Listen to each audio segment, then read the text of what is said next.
ఏది కాక ఎల్లిరా లౌడా నా మాట నువ్వు నీ మాట వింటే అల్లల్పాలే మనము టీవీలలో పడాలంటే మాట్లాడాలి. నువ్వు అడు నైనా నేను ఎందుకు టీవీలలో పడితే నేను దెబ్బలలో పడతా ఏం కాదు రైట్.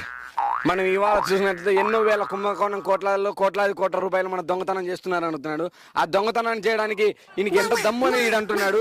ఒక్కొక్క దొంగను కాల్చి కిల్లర్ వీరప్పని మీ మనుషులందరినీ నరుకుతాని మిమ్మల్ని హామీ ఇస్తున్నాడు. మీకు బుద్ధుంటే మీకు ఓట్లు వేయనని చాలా చాలా పెద్ద పెద్ద మాటలు అంటున్నాడు. అసలు రొట్టెగానికి బియ్యం రానిందు వల్లనో లేకుంటే పింఛన్ రాని అసలు ఏమైందో